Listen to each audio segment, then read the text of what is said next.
Hello friends and meadows Dan human anatomy and physiology के इस video में हम लोग यूनिट 3 में लिम्फेटिक सिस्टम में इसके तीसरे कंपोनेंट लिम्फेटिक ऑर्गन्स और टिश्यू के बारे में बात करेंगे। इसके लास्ट वीडियो में हम लोगों ने लिम्फ के बारे में बात किया था और हमारी लिम्फेटिक वेसल्स के बारे में हम लोग बात कर चुके हैं। तो वो वीडियो अगर आपसे मिस हो गया है तो उसकी लिंक आपको डिस्क्रिप्शन में मिल जाएगी, वहाँ पर जाके आप उसको भी देख सकते हैं। आज हम लोग इस वीडियो में इसका तीसरा कंपोनेंट जो कि हमारे लिम्फेटिक ऑर्गन्स और टिश्यूज होते हैं उसके बारे में यहाँ पे बात करेंगे। मेरा नाम है डॉक्टर महंताब सिंह। तो चलिए शुरू करते हैं। कोई भी सपना साकार करने के लिए सबसे जरूरी है सही कोच का होना। चुनिए doctor PKS and doctor MPS classes को और करें अपने बी फार्म डी फार्म का सपना साकार। Download the app now. तो अगर हम लोग यहाँ पे लिम्फेटिक ऑर्गन्स एंड टिश्यूज़ के बारे में बात करते हैं तो जो हमारा लिम्फेटिक सिस्टम है उसका जो हमारा इसके पहले का वीडियो है उसमें हम लोगों ने लिम्फेटिक सिस्टम को देखा था। वहाँ पे हम लोगों ने देखा था कि ये इसमें हमें 3 कंपोनेंट देखने को मिलते हैं। जो हमारा पहला कंपोनेंट है वो हमारा लिम्फ होता है, जो कि एक फ्लूइड यहाँ पे होता है, लिक्विड होता है। उसके बाद में अगर हम लोग बात करते हैं तो यहाँ पे हमें काफ़ी सारी जो वेसल्स हैं वो देखने को मिलती हैं, जिसको हम लोग लिम्फेटिक वेसल के नाम से इंडिकेट करते हैं, जिसमें जो हमारा फ्लूइड है, लिम्फ है, वो हमें ट्रांसपोर्ट होते हुए, ट्रैवल करते हुए देखने को मिलता है। और इसका जो हमारा तीसरा कंपोनेंट है इसमें हमें काफ़ी सारे नंबर में स्ट्रक्चर और ऑर्गन्स देखने को मिलते हैं, जो कि हमारे लिम्फेटिक टिश्यू और रेड बोन मैरो के बने हुए होते हैं। तो लास्ट वीडियो में हम लोगों ने लिम्फ के बारे में डिटेल में बात कर लिया था और लिम्फेटिक वेसल के बारे में हम लोग बात कर चुके हैं। आज हम लोग यहाँ पे जो हमारे इसके अंदर काफ़ी सारे स्ट्रक्चर और ऑर्गन्स होते हैं या जो हमारा लिम्फेटिक टिश्यू है उसके बारे में यहाँ पे बात करेंगे। तो अगर हम लोग यहाँ पे लिम्फेटिक ऑर्गन्स एंड टिश्यूज़ के बारे में बात करते हैं तो जो हमारे लिम्फेटिक ऑर्गन और टिश्यू हैं उनको हम लोग बेसिकली 2 टाइप में कैटेगराइज करने का काम करते हैं। इसका जो हमारा पहला टाइप है वो हमारे प्राइमरी लिम्फेटिक ऑर्गन्स और टिश्यूज़ होते हैं। दूसरा टाइप हमारा सेकेंडरी लिम्फेटिक ऑर्गन्स और टिश्यूज़ होते हैं। तो अगर हम लोग जो हमारा प्राइमरी लिम्फेटिक ऑर्गन और टिश्यू है उसके बारे में बात करें तो अगर इसकी जो साइट है उसको देखें तो ये हमारे ऐसी साइट पे हमें देखने को मिलते हैं जहाँ पे जो हमारी स्टेम सेल्स होती हैं, जो हमारी बेसिक सेल्स होती हैं, वो हमें डिवाइड होते हुए देखने को मिलती हैं। और जब वो डिवाइड होती हैं तो फिर वो यहाँ पे हमारा इम्यूनो कॉम्पिटेंट जो सेल्स हैं उसमें कन्वर्ट होते हुए बेसिकली देखने को प्राप्त होती हैं। और ये जो हमारी होती हैं इम्यूनो कॉम्पिटेंट जो सेल्स होती हैं, ये फिर यहाँ पे जो हमारा इम्यून रिस्पॉन्स है उसको यहाँ पे माउंट करने के लिए, उसको वहाँ पे स्टार्ट करने में हमें स्टार्ट करने के लिए कैपेबल होती हैं। तो हम लोग आसान तरीके से कह सकते हैं कि जो हमारे प्राइमरी लिम्फेटिक ऑर्गन्स और टिश्यू हैं वो ऐसी साइट हैं जहाँ पे हमारी स्टेम जो सेल्स हैं वो डिवाइड होके हमारा जो इम्यूनो कॉम्पिटेंट सेल है उसमें कन्वर्ट होते हुए देखने को मिलती हैं। तो अगर हम लोग इसके जो हमारे कंपोनेंट हैं उसके बारे में बात करते हैं तो ये हमारा जो रेड बोन मैरो है वो हमारा जो प्राइमरी लिम्फेटिक ऑर्गन और टिश्यू है वो यहाँ पे होता है। और जो हमारा थाइमस है वो हमारा बेसिकली प्राइमरी लिम्फेटिक ऑर्गन यहाँ पे होता है। उसके बाद में अगर हम लोग जो हमारा सेकेंडरी लिम्फेटिक ऑर्गन और टिश्यू है उसके बारे में बात करते हैं तो ये हमें अपने ऐसे साइट पे देखने को मिलता है जहाँ पे हमारे जो अधिकतर इम्यून रिस्पॉन्स हैं वो बेसिकली होते हुए देखने को मिलते हैं, जहाँ पे एक्चुअली में हमारा जो इम्यून रिस्पॉन्स है वो हमें होते हुए देखने को मिलता है। तो अगर हम लोग देखें तो इसमें हमारे जो लिम्फ नोड्स हैं वो आ जाते हैं, हमारा जो स्प्लीन है वो हमें इसमें देखने को मिलता है और जो हमारे लिम्फेटिक नोड्स हैं वो बेसिकली हमें इसके अंदर देखने को मिलते हैं। तो इस वीडियो में हम लोग एक एक करके इन सब के बारे में बात करेंगे। तो सबसे पहले हम लोग जो हमारा प्राइमरी लिम्फेटिक ऑर्गन और टिश्यू है अगर उसके बारे में बात करते हैं तो इसका जो हमारा सबसे पहला कंपोनेंट है वो हमारा जो थाइमस ग्लैंड है वो यहाँ पे होता है। तो अगर हम लोग थाइमस ग्लैंड को देखें तो इसका जो कलर है वो हमें पिंकिश ग्रे कलर का ये देखने को प्राप्त होता है। अगर इसके स्ट्रक्चर के बारे में बात करते हैं तो ये हमारा एक जो बाइलोब्ड ऑर्गन है वो होता है। इसमें हमारे 2 लोब्स बेसिकली हमें देखने को मिलते हैं। और अगर हम लोग इसकी लोकेशन के बारे में बात करते हैं तो ये जो हमारा चेस्ट है उसमें स्टर्नम और अओर्टा के बीच में हमें लोकेटेड देखने को प्राप्त होता है। तो आइए इसको हम लोग डायग्राम में देख लेते हैं, कॉन्सेप्ट आप लोगों को और अच्छे से क्लियर होगा। तो अगर हम लोग सिंपली कहें तो ये जो हमारा पोर्शन है वो हमारा जो चेस्ट का पोर्शन है, सीने का पोर्शन है, वो वहाँ पे होता है। इसमें क्या है कि हमारे जो यहाँ पे दोनों लंग्स होते हैं उसके बीच में हमें यहाँ पे जो हमारा थाइमस ग्लैंड है वो लोकेटेड देखने को मिलता है। ये हमारा पिंकिश ग्रे कलर का होता है और ये हमारा इस प्लेस पे जो स्टर्नम है और आओर्टा है उसके बीच में लोकेटेड देखने को मिलता है। इसमें 2 लोब्स होते हैं। अगर हम लोग यहाँ पे देखें तो यहाँ पे हमारे 2 लोब्स इसके अंदर हमें देखने को प्राप्त होते हैं। और अगर हम लोग इसका जो हमारा यहाँ पे कवरिंग है उसके बारे में बात करते हैं तो यहाँ पे ये जो हमारे अलग अलग प्रकार के कनेक्टिव टिश्यूज होते हैं उसकी जो एक हमारी जो हमारी इन्वेलपिंग लेयर है उससे ये हमें कवर्ड देखने को मिलते हैं। और फिर ये हमारे जो दोनों लोब्स होते हैं उनको एक साथ में यहाँ पे क्लोजली होल्ड भी करने का काम करते हैं, एक साथ में रखने का भी यहाँ पे काम करते हैं। तो हम लोग आसान तरीके से कह सकते हैं कि जो हमारे इसके अंदर कनेक्टिव टिश्यूज होते हैं वो इसके ऊपर एक जो इन्वेलपिंग लेयर है उसको भी फॉर्म करते हैं और इसके जो दोनों लोब्स हैं उनको एक साथ में होल्ड भी करने में हेल्प करते हैं। बट ये जो हमारे कनेक्टिव टिश्यूज होते हैं ये हमारे ये जो दोनों एक्सटेंशन है, हमारे जो दोनों लोब के एक्सटेंशन है उनको ये बेसिकली सेपरेट करते हैं। और जब ये यहाँ पे सेपरेट करते हैं तो उसको हम लोग कैप्सूल्स के नाम से इंडिकेट करते हैं। और ये जो हमारे कैप्सूल हैं इसको हम लोग यहाँ पे जो हमारा ट्रेबिकुलाई है उसके नाम से भी इंडिकेट करते हैं। तो आइए इसको भी डायग्राम में देख लेते हैं। तो ये जो डायग्राम है ब्लैक एंड वाइट है, थोड़ा आपको यहाँ पे जो चीज़ें हैं कम क्लियर होंगी। तो यहाँ पे जो हमारे जो होते हैं वो कनेक्टिव टिश्यूज होते हैं वो जब यहाँ पे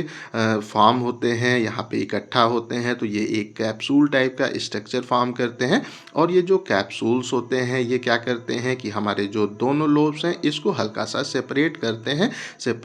हैं। और जहाँ पे ये इसको सेपरेट करते हैं, ये जो यहाँ पे इसकी सेपरेशन की लाइन है इसको हम लोग जो ट्रेबिकुलाई है उसके नाम से बेसिकली इंडिकेट करते हैं। और अगर हम लोग इसका जो हमारा स्ट्रक्चर है, इसका जो वेट वगैरह है उसके बारे में बात करते हैं तो जब कोई बच्चा पैदा होता है at the time of the birth, जो हमारा थाइमस है उसका वेट अप्रॉक्सीमेटली 10 से 15 ग्राम का होता है। बट जब हमारा जो बच्चा है जब वो हमारी जो होती है प्यूबर्टी के पहले होता है, मतलब जो हमारा होता है यहाँ पे प्यूबर्टी वो टाइम होता है जब किसी की भी हाइट वगैरह बढ़ना बंद हो जाती है, जो बॉडी की ग्रोथ है जब होना बंद हो जाता है तो वहाँ पे फिर हमारा जो यहाँ पे थाइमस है उसका मैक्सिमम साइज हमें देखने को मिलता है। और इसका जो वेट है उस समय 30 से 40 ग्राम का हमें होते हुए देखने को प्राप्त होता है। और अगर हम लोग यहाँ पे बात करते हैं कि इसका स्ट्रक्चर किस तरीके का होता है तो जो हमारे यहाँ पे होते हैं थाइमिक जो हमारे लोब्यूल्स होते हैं, या सिंपली कह सकते हैं कि जो हमारे इसके दोनों लोब्स होते हैं इसमें क्या है कि एक हमारा जो आउटर कॉर्टेक्स का स्ट्रक्चर है वो यहाँ पे होता है जो कि हमें डीपली स्टैंड देखने को मिलता है, गाढ़े कलर का देखने को मिलता है। और यहाँ पे इसका जो बीच है, हमारा जो सेंट्रल जो मेडुला का पोर्शन है वो यहाँ पे होता है जो कि इसके कंपैरिजन में हमें हल्का सा लाइटर स्टैंड देखने को मिलता है, हल्के कलर का देखने को प्राप्त होता है। तो ये अगेन इसको डायग्राम में देख लेते हैं। तो यहाँ पे ये ब्लैक एंड वाइट थोड़ा कम क्लियर होगा। तो जो हमारा कॉर्टेक्स यहाँ पे है ये हमें यहाँ पे जो हमारा डीप स्टेन है हमें यहाँ पे गाढ़े कलर का देखने को मिलता है। और जो बीच का पोर्शन है जो कि हमारा मेडुला कहलाता है वो इसके कंपैरिजन में हमें थोड़ा सा हल्के कलर का लाइट स्टेन का देखने को प्राप्त होता है। और अगर हम लोग इसका जो कॉर्टेक्स का रीजन है उसके बारे में बात करते हैं तो इसमें हमारी एक लार्ज नंबर ऑफ जो टी सेल्स हैं वो इसके अंदर हमें देखने को मिलती हैं। और इसमें जो हमारी सेल्स होती हैं जो कि हमारी यहाँ पे जो होती है डेंड्रिटिक सेल्स हैं या हमारी एपिथेलियल सेल्स हैं और मैक्रोफेजेज हैं, वो हमें इसके अंदर स्कैटर्ड फैली हुई बेसिकली देखने को प्राप्त होती हैं। तो अगर हम लोग यहाँ पे जो हमारे मेच्योर टी सेल्स हैं उनके फॉर्मेशन की प्रोसेस को देखें तो इस प्लेस पे क्या है कि जो हमारे बोन मैरो हैं उसमें जो हमारे थाइमोसाइट्स होते हैं जो कि इमेच्योर होते हैं, स्टेम सेल्स होती हैं, वो हमें बोन मैरो में सबसे पहले प्रोड्यूस होते हुए देखने को मिलते हैं। और जब ये वहाँ पे प्रोड्यूस होते हैं तो फिर वो वहाँ से हमें माइग्रेट होके ब्लड जो स्टीम है उसके द्वारा माइग्रेट होके फिर वो थाइमस में आते हुए देखने को मिलते हैं। और जब ये थाइमस में आते हैं तो ये जो हमारे इमेच्योर थाइमोसाइट्स है ये फिर हमें यहाँ पे मेच्योर होते हुए परिपक्व होते हुए देखने को मिलते हैं। और ये जो हमारी मेच्योर टी सेल्स होती हैं फिर जब ये मेच्योर ये जो हमारी यहाँ पे थाइमोसाइट्स है इमेच्योर थाइमोसाइट्स हैं जब वो मेच्योर होती हैं तो जो हमारी मेच्योर टी सेल्स हैं फिर वो हमारा जो सर्कुलेटरी सिस्टम है उसमें रिलीज हो जाती हैं और वहाँ से ट्रैवल होके हमारे लिम्फेटिक टिश्यू में हमें जाते हुए देखने को प्राप्त होती हैं। और ये जो प्रोसेस है ये हमारा जो कॉर्टेक्स है उसके अंदर बेसिकली होते हुए देखने को मिलता है। और ये जो हमारी मैच्योर टी सेल्स हैं, अगर उसके फंक्शंस के बारे में बात करते हैं तो ये हमारी बॉडी को प्रोटेक्ट करती हैं अगेंस्ट द जो हमारे फॉरेन अलग अलग सब्सटेंस हैं जो कि हमारे लिए हार्मफुल होते हैं, उनसे प्रोटेक्ट करने का काम करती हैं। या जो हमारे हार्मफुल माइक्रो ऑर्गेनिज्म होते हैं जो कि हमें नुकसान पहुंचा सकते हैं, उससे बेसिकली हमें ये प्रोटेक्ट करते हुए देखने को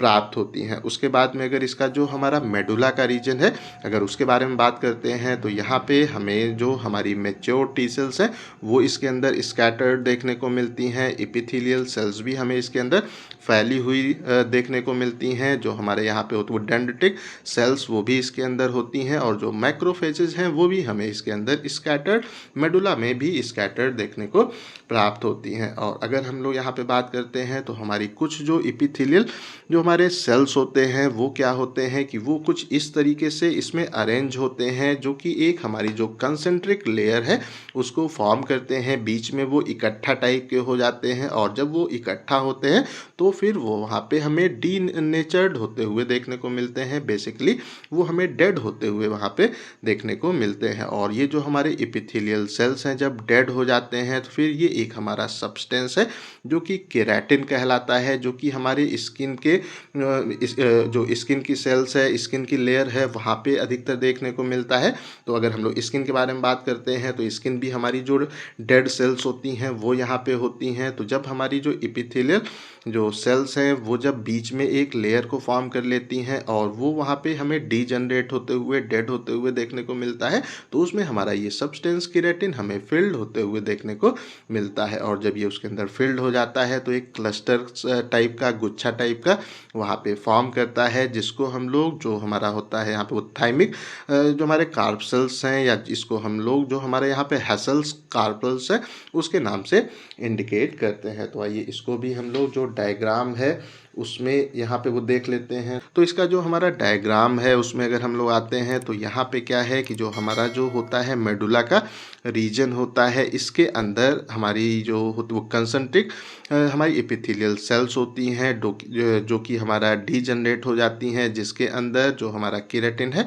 वो फिल्ड हो जाता है। उसको हम लोग जो हमारा यहाँ पे होता है थाइमिक कार्प सेल्स है उसके नाम से बेसिकली इंडिकेट करते हैं, जो कि हमारे मेडुला में हमें बेसिकली देखने को मिलता है। अब हम लोग जो हमारा इसका है दूसरा टाइप जो कि कहलाता है हमारा secondary lymphatic organs and tissues, उसके बारे में बात कर लेते हैं। तो इसका जो हमारा सबसे पहला कंपोनेंट है वो हमारा जो स्प्लीन है वो यहाँ पे होता है। तो अगर हम लोग स्प्लीन के बारे में बात करते हैं तो ये हमारा लार्जेस्ट लिम्फेटिक ऑर्गन होता है। तो अगर एग्ज़ाम में या वाइवा में आपसे पूछा जाता है कि हमारा कौन सा जो लिम्फेटिक ऑर्गन है वो सबसे बड़ा होता है, तो आप आसान तरीके से आंसर कर सकते हैं कि जो हमारा स्प्लीन है वो हमारा लिम्फेटिक सिस्टम का सबसे लार्जेस्ट ऑर्गन होता है। अगर हम लोग इसके शेप के बारे में बात करते हैं तो जो हमारा स्प्लीन है ये हमें ओवल शेप का देखने को मिलता है। और अगर इसके कलर को देखें तो ये हमारा पर्पलिश कलर का हमें बेसिकली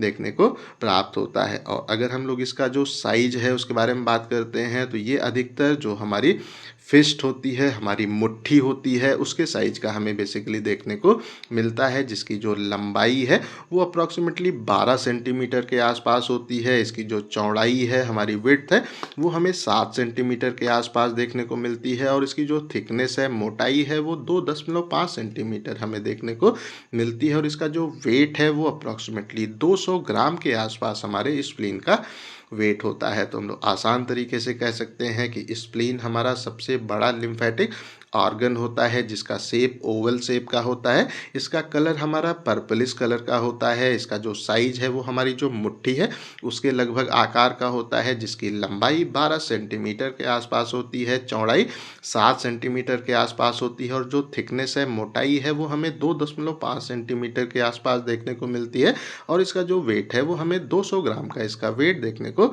प्राप्त होता है। और अगर हम लोग स्प्लीन के बारे में बात करते हैं तो ये हमारा एक हाईली जो वेस्कुलराइज्ड ऑर्गन है वो होता है,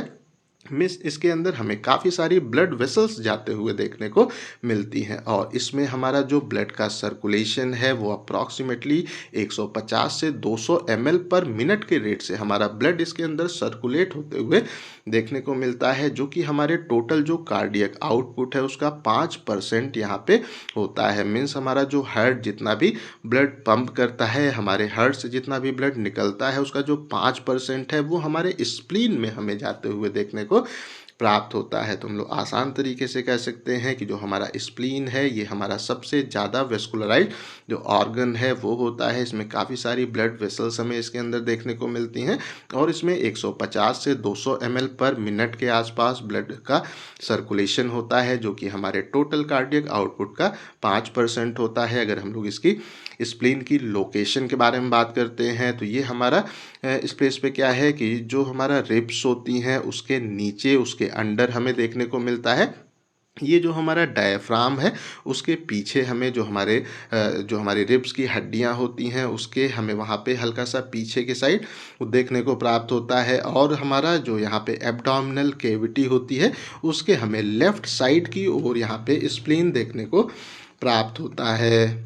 तो अगर हम लोग यहाँ पे लिम्फ के बारे में बात करते हैं तो ये जो हमारा ऑर्गन है इसमें हमें स्मॉल डिप्रेशन बीच में देखने को मिलता है, जिसको हम लोग हीलियम के नाम से इंडिकेट करते हैं। तो ये डायग्राम में देख लेते हैं। तो यहाँ पे क्या है कि ये जो हमारा स्प्लीन का स्ट्रक्चर है वो यहाँ पे होता है, जिसमें हमें बीच में डिप्रेशन गड्ढे टाइप का स्ट्रक्चर देखने को मिलता है, जिसको हम लोग हीलियम के नाम से इंडिकेट करते हैं। और ये जो हमारा हीलियम होता है इसके अंदर जो हमारी आर्टरीज होती हैं, वेन्स होती हैं, नर्व्स होती हैं और हमारा लिम्फेटिक वेसल्स हैं वो इसके थ्रू हमें पास होते हुए अंदर जाते हुए देखने को प्राप्त होती हैं। तो यहाँ पे जो हमारा हीलियम है उसके अंदर हमारी आर्टरी हैं, वेन्स हैं, हमारी जो नर्व्स होती हैं और हमारे लिम्फेटिक वेसल्स हैं वो यहाँ से इसके अंदर हमें इंटर करते हुए बेसिकली देखने को प्राप्त होते हैं। उसके बाद में अगर हम लोग बात करते हैं तो इसकी ये जो ऑर्गन है ये हमें यहाँ पे हमारा जो होता है यहाँ पे कह सकते हैं वेसरल हमारा वो पेरिटोनियम है, जो कि हमारा एक प्रकार का सीरस मेम्ब्रेन होती है, उससे हमें कवर्ड देखने को मिलता है, उससे हमें ये ढका हुआ देखने को प्राप्त होता है। और ये जो हमारा यहाँ पे होता है पेरिटोनियम, उसके अगर नीचे अगर हम लोग बात करते हैं तो वहाँ पे जो हमारे डेंस कनेक्टिव टिश्यू है उसका जो कैप्सूल लाइक का स्ट्रक्चर है वो यहाँ पे होता है। और ये हमारा जो उसके अंदर का पोर्शन है वहाँ पे हमें इंटीरियरली एक्सटेंडेड अंदर की ओर हमें एक्सटेंडेड देखने को मिलता है। और ये जब अंदर की ओर एक्सटेंड होता है तो इसको हम लोग जो हमारा ट्रेबिकुलाई है उसके नाम से इंडिकेट करते हैं। तो आइए हम लोग ये जो डायग्राम है उसको देख लेते हैं। तो यहाँ पे इस प्लेस पे क्या है कि ये जो हमारा कैप्सूल का स्ट्रक्चर है वो यहाँ पे फॉर्म होता है और जो कैप्सूल का स्ट्रक्चर है वो जब अंदर की ओर एक्सटेंड करता है, अंदर की ओर आता है तो यहाँ पे एक ये स्ट्रक्चर को फॉर्म करता है, जिसको हम लोग यहाँ पे जो ट्रेबिकुलाई है उसके नाम से इंडिकेट करते हैं। उसके बाद में अगर हम लोग इसका जो हमारा एंटीरियर पोर्शन है वहाँ पे बात करते हैं तो वहाँ पे हमारा जो स्प्लेनिक पल्प है वो जो कि जिसको हम लोग जो पैरेन्काइमा है उसके नाम से इंडिकेट करते हैं, वो हमें स्प्लीन के अंदर एक प्रकार का जो पल्प लाइक का स्ट्रक्चर है वो हमें देखने को मिलता है। और ये जो पल्प होते हैं ये हमारे वाइट कलर के भी देखने को मिलते हैं और रेड कलर के पल्प भी हमें इसके अंदर देखने को प्राप्त होते हैं। तो अगर हम लोग सिंपली यहाँ पे बात करते हैं तो ये तो हमारा डायग्राम ब्लैक एंड वाइट है, बट अगर हम लोग देखें तो ये जो हमारा पल्प है ये हमारा बेसिकली जो वाइट पल्प है वो यहाँ पे है, और जो इसके आउटसाइड जो इसके बाहर की ओर जो हमारा पल्प है वो हमारा जो रेड पल्प है वो बेसिकली यहाँ पे होता है। और अगर हम लोग इस प्लेस पे बात करते हैं तो हम लोग सिंपली कह सकते हैं कि ये एक प्रकार का हमारा जो जेल लाइक का स्ट्रक्चर है वो यहाँ पे होता है। अब हम लोग जो हमारा स्प्लीन है उसके क्या क्या फंक्शंस होते हैं उसके बारे में बात कर लेते हैं। तो इसका जो हमारा सबसे पहला फंक्शन है कि ये हमारे बॉडी के अंदर जो वॉर्न आउट या हमारे डैमेज्ड या एबनॉर्मल जो आरबीसीज होती हैं, ऐसी आरबीसी जिनका समय समाप्त हो जाता है, ख़त्म हो जाती हैं वो, या अगर हमारी जो आरबीसी हैं वो डैमेज्ड हो जाती हैं या जो ऐसी आरबीसी फॉर्म होती हैं जो कि एबनॉर्मल होती हैं, उनको फिर यहाँ पे इसके अंदर जो हमारे फैगोसाइट्स होते हैं हमारे स्प्लीन के अंदर वो उसको इनगल्फ कर लेते लेते हैं, उसको वहाँ पे फंसा लेते हैं और उसको ब्रेक डाउन करने का काम करते हैं। और जब ये हमारे इन आरबीसी का ब्रेक डाउन करते हैं तो फिर हमारे इसके आरबीसी के अंदर का जो हीमोग्लोबिन है वो वहाँ से हमें रिलीज होते हुए बाहर निकलते हुए देखने को मिलता है। उसके बाद में अगर हम लोग बात करते हैं तो जो हमारे हार्मफुल माइक्रो ऑर्गेनिज्म होते हैं, हमारा एंटीजन एंटीबॉडी के जो कॉम्प्लेक्सेस फॉर्म होते हैं, या हमारे बॉडी में अगर कोई फॉरेन सब्सटेंस आ जाता है तो वो फिर उसको फिर हमारे ये ब्लड से हमें रिमूव करते हुए देखने को मिलते हैं। और अगेन ये हमारा जो ब्लड है उससे जब रिमूव करते हैं तो फिर उसको वहाँ पे उसको वहाँ से उससे फिल्टर करते हैं और फिर स्प्लीन में जो हमारे फैगोसाइट्स हैं वो उसको वहाँ पे इंगल्फ करके उसका ब्रेक डाउन कर देते हैं। उसके बाद में अगर हम लोग बात करते हैं तो जो हमारा स्प्लीन है, अगर उसके हम लोग जो हमारे इम्यूनोलॉजिकल फंक्शंस हैं उसके बारे में बात करते हैं तो इसमें हमारा जो एंटीजन है उसकी जो ट्रैपिंग है, उसको फंसाने की प्रोसेस है, वो भी हमारा इसके अंदर हमें देखने को प्राप्त होती है। जो हमारे एंटीबॉडीज़ हैं वो भी हमें स्प्लीन में उसका प्रोडक्शन भी होते हुए हमें वो देखने को प्राप्त होता है। जो हमारे यहाँ पे होते वो लिम्फोसाइट्स होते हैं, या जो हमारे यहाँ पे होते हैं मैक्रोफेजेस हैं, वो भी हमें उसका एक्टिवेशन बेसिकली यहाँ पे होते हुए देखने को मिलता है हमारे स्प्लीन के अंदर। और अगर हम लोग बात करते हैं तो जो हमारा स्प्लीन है ये एक प्रकार का हमारा जो प्लेटलेट है उसका 1/3 पोर्शन हमें रिजर्व करते हुए अपने अंदर उसका भंडारण भी करते हुए देखने को मिलता है। और इसके अंदर हमें लार्ज नंबर में जो हमारे ग्रैन्युलोसाइट्स हैं वो भी स्टोर होते हुए बेसिकली देखने को मिलते हैं। तो हम लोग आसान तरीके से कह सकते हैं कि ये जो हमारा यहाँ पे स्प्लीन है ये हमारे आरबीसी जो ख़राब हो जाती हैं उनको भी हमारे बॉडी से उनको भी यहाँ पे उसका ब्रेक डाउन करने में और हीमोग्लोबिन को उससे अलग करने में हेल्प करता है। अगर हमारे जो हार्मफुल माइक्रो ऑर्गेनिज्म है, एंटीजन एंटीबॉडी कॉम्प्लेक्स हैं या फॉरेन सब्सटेंस है, अगर हमारे बॉडी में आ जाती हैं तो उसको हमारे ब्लड से वहाँ पे रिमूव और फिल्टर करके फिर स्प्लीन के अंदर जो फैगोसाइट्स हैं वो उसका वहाँ पे ब्रेक डाउन वहाँ पे कर देती हैं, जिससे उससे भी हमारी बॉडी प्रोटेक्ट हो जाती है। हमारा जो स्प्लीन है वो काफ़ी सारे हमारे इम्यूनोलॉजिकल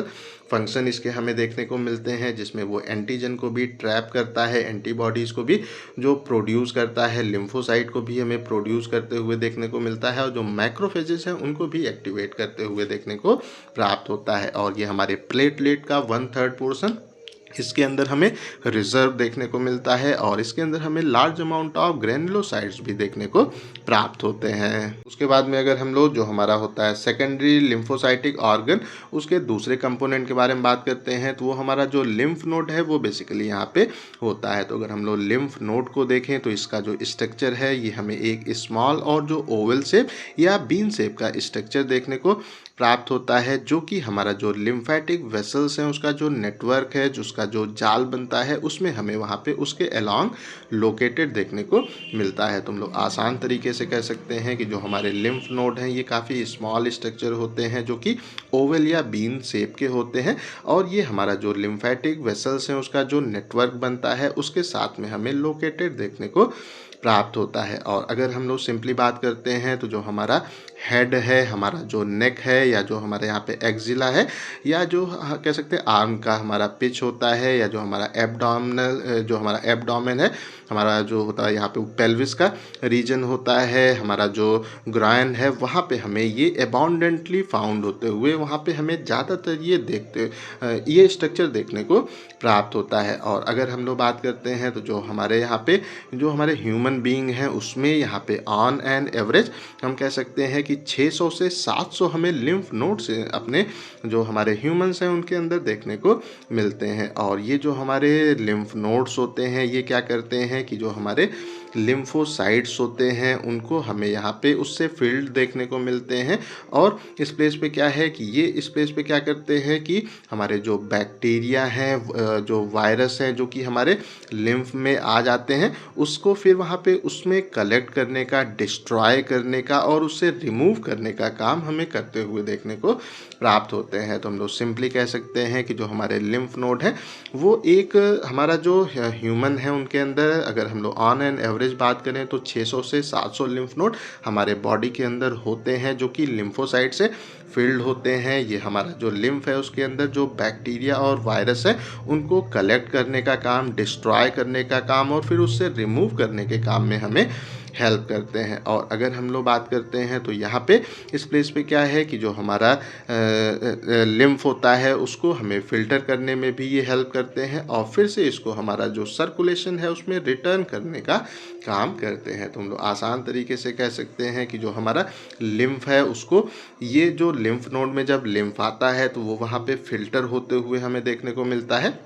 और जब वो वहाँ पे प्रॉपरली फ़िल्टर हो जाता है तो फिर से वो हमारा यहाँ पे लिम्फेटिक सिस्टम के सर्कुलेटरी सिस्टम में हमें सर्कुलेट होते हुए देखने को प्राप्त होता है। और अगर हम लोग सिंपली बात करते हैं तो यहाँ पे जो हमारे लिम्फ नोड्स होते हैं उसके अंदर जो लिम्फ हमारा रिसीव होता है, आता है, वो अप्रॉक्सीमेटली हमारे 4 से 5 जो हमारे लिम्फेटिक वेसल्स होते हैं उसके थ्रू हमें आते हुए देखने को मिलता है। तो हम लोग सिंपली कह सकते हैं कि जो हमारा एक लिम्फ नोड है उसके अंदर इस प्लेस पे अगर हम लोग स्ट्रक्चर में देखें तो यहाँ पे अगर हम लोग देखते हैं तो ये जो हमारा लिम्फ का स्ट्रक्चर है वो यहाँ पे है। इसमें हमें यहाँ पे 1 2 3 4 और यहाँ पे 5 ऐसी हमारी लिम्फेटिक जो वेसल्स हैं वो होती हैं, जिससे हमारा लिम्फ हमारे लिम्फ नोड में इंटर करता है, जिसको हम लोग यहाँ पे अफरेंट लिम्फ वेसल के नाम से इंडिकेट करते हैं। और अगर हम लोग बात करते हैं हमारी ऐसी लिम्फेटिक वेसल्स जो कि हमारा जो लिम्फ है उसको लिम्फ नोड से हमें अवे कैरी करते हुए बाहर ले जाते हुए देखने को मिलती हैं, उसको हम लोग यहाँ पे इफरेंट लिम्फेटिक वेसल्स के नाम से इंडिकेट करते हैं, इफरेंट लिम्फ वेसल के नाम से इंडिकेट करते हैं। तो सिंपली हम लोग कह सकते हैं कि हमारी ऐसी जो लिम्फेटिक वेसल्स हैं जो कि हमारे जो लिम्फ नोड है उससे लिम्फ को बाहर कैरी कराने का काम करती हैं, बाहर ले जाने का काम करती हैं, वो हमारी जो इफरेंट लिम्फेटिक वेसल्स हैं वो कहलाती हैं। और हमारी ऐसी जो लिम्फेटिक वेसल्स हैं जो कि लिम्फ को हमारे लिम्फ नोड में अंदर लेके आने का काम करती हैं उसको हम लोग एफरेंट लिम्फेटिक वेसल के नाम से इंडिकेट करते हैं। तो अगर हम लोग बात करते हैं तो यहाँ पे जो हमारा लिम्फ नोड का स्ट्रक्चर है उसको बेसिकली हम लोग 2 रीजन में डिवाइड करते हैं। एक हमारा जो यहाँ पे इसका स्ट्रोमा का रीजन है वो यहाँ पे होता है, जो कि इसका हमारा जो सराउंडिंग फ्रेमवर्क है जिसके अंदर ये एक पोजीशन में प्रॉपरली पैक देखने को मिलती हैं वो होता है। और इसका जो हमारा दूसरा रीजन है वो इसका जो हमारा पैरेन्काइमा है जो कि इसका मेन फंक्शनल पार्ट होता है वो कहलाता है। और ये जो हमारा इसका पैरेन्काइमा है ये हमारा जो आउटर कॉर्टेक्स है उसमें डिवाइडेड देखने को मिलता है, इनर कॉर्टेक्स में डिवाइडेड देखने को मिलता है, और मेडुला इसका हमारा एक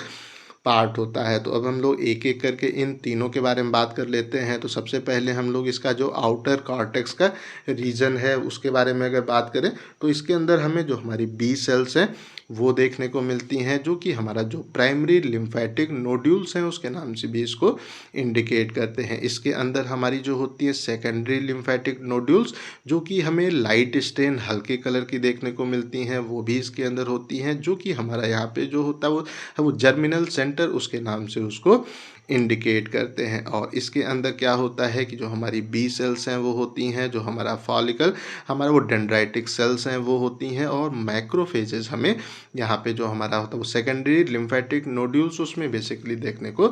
प्राप्त होते हैं। तो इस कंडीशन में हम लोग आसान तरीके से कह सकते हैं कि जो हमारा प्लाज्मा सेल्स हैं और जो हमारी मेमोरी बी सेल्स होती हैं उसका जो फॉर्मेशन है वो बेसिकली हमारे जो नोड्यूल्स हैं उसमें हमें